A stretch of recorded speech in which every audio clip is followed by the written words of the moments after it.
Hello, my name is Michele, and I'm coming to you from the Portland Public Library in Portland, Maine, in the children's room, and I'm so glad you're joining me today for a read aloud.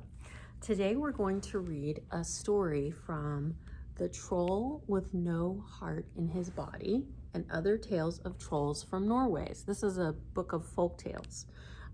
These are retold by Lise Lunge-Larsen, and woodcut illustrations are by Betsy Bowen. And this book was published by Houghton Mifflin Company. And we'll read one of the tales out of this book. First, we're going to read a note from the author about trolls.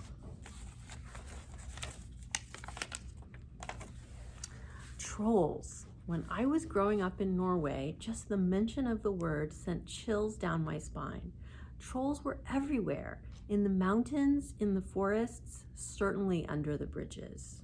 Trolls are giants shaped by the ancient Norse mythology and by the towering Scandinavian landscape. Long before there were people, there were trolls. According to Norse mythology, the first thing in the world was a huge, wild frost giant named Ymir. From his feet sprouted the race of the trolls. The first troll had 6 heads and 6 arms and quickly grew to a monstrous size. Ever since, Norway has been inhabited by these giants. And we are going to read the tale called The Boy and the North Wind. Here's the illustration that goes with it. And there's a little note before we start. Trolls are not only bullies, but thieves too. Besides trying to eat children and goats, they love to steal gold and silver, or better yet, things that are magical. The troll hag in this story is very greedy and sneaky, so it takes the boy some time before he figures out how to use the gifts from the North Wind properly. And this tale is called The Boy and the North Wind. Once upon a time, there was a boy named Per who lived with his mother way up in the mountains of Norway.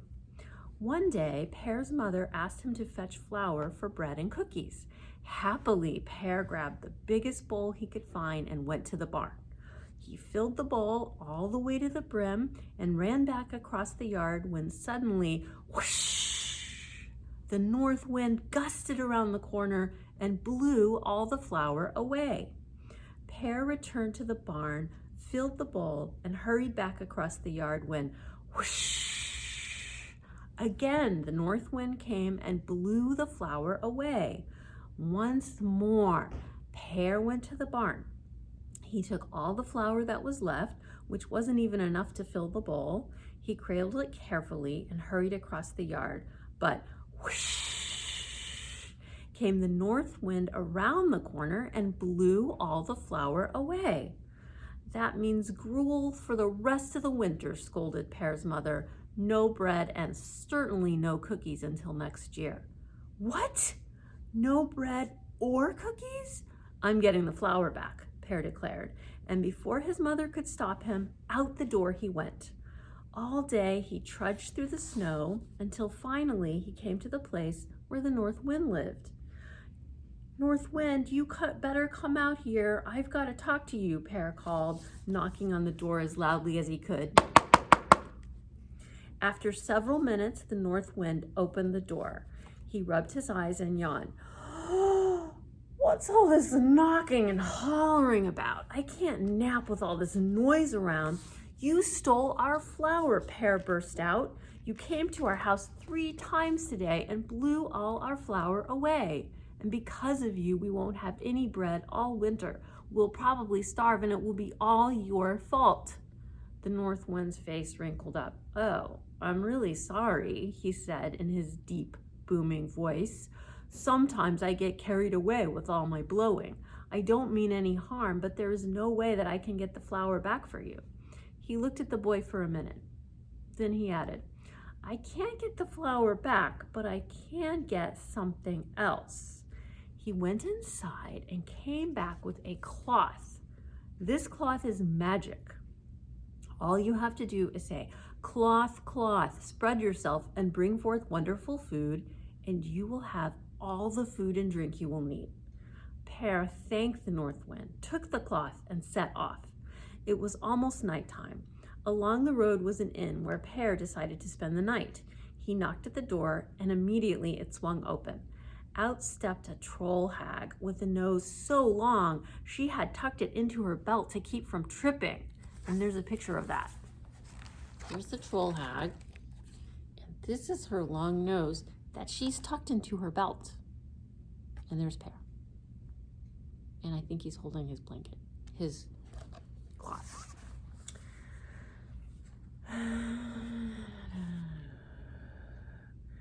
Good evening, said the hag in a hoarse voice. Good evening, stammered Per. I was wondering if I could have a bed for tonight.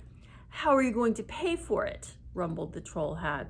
I haven't any money, but I could feed you and your guests. How?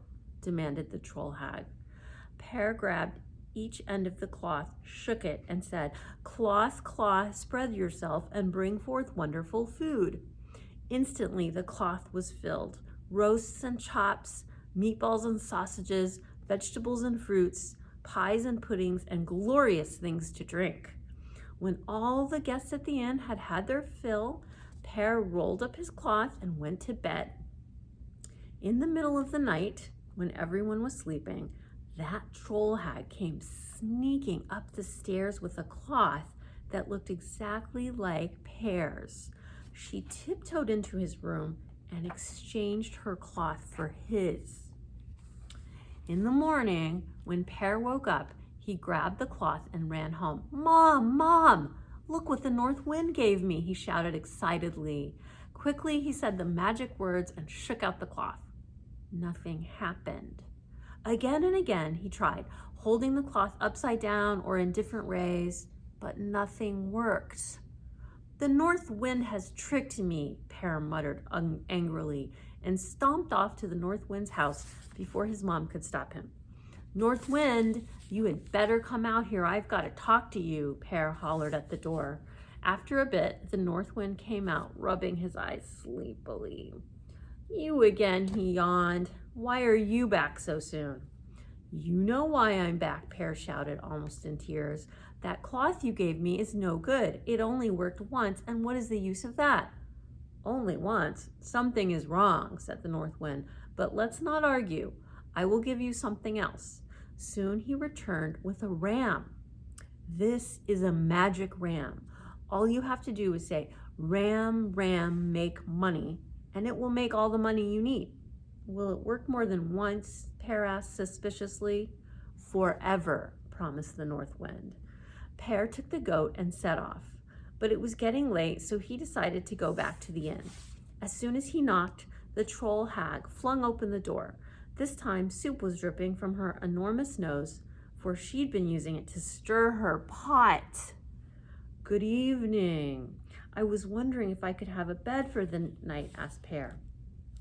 How are you going to pay? Growled the hag. Per turned to the ram and said, Ram, ram, make money. Instantly out of its mouth dropped a heap of gold coins. Per paid the hag, spent another coin on food, and then went to bed. In the middle of the night again, the troll hag tiptoed up the stairs, this time with her own ram, which she exchanged for his. When Per returned home, he tried to show his mother what the ram could make. But this ram, if it made anything at all, it surely wasn't money. Per stormed back to the north wind, even angrier than before. The north wind just scratched his big frosty head, shook it, and said, Something has gone wrong. I'll get one last thing for you, but you had better use it wisely. He went inside and returned with a stick. This stick is also magic. All you have to do is say, stick, stick, lay on, and it will beat anyone you want. And when you want it to stop, just say, stick, stick, stop beating, and it will come right back to you. Per thanked the north wind, and again he went back to the inn. Good day, greeted the troll hag. Could I have a bed for the night? How do you plan to pay for it? Grunted the troll hag, eyeing the stick. Per fished some leftover coins from his pocket, and this time he went straight to bed. In the middle of the night, again, the hag came sneaking up the stairs. She was just sure that stick had some kind of magic. Slowly, she tiptoed into the room. And just as she was about to exchange her stick for his, Pear jumped up and yelled, "Stick, stick, lay on!" The stick flew from the pillow and started to beat that troll hag thoroughly. And she hopped from one foot to the other, over chairs and under tables. And finally she screamed, "Make it stop, make it stop!" "Not until you give me back my cloth and my ram," shouted Pear. I will, screamed the troll hag. "Stick, stick, stop beating," commanded Pear.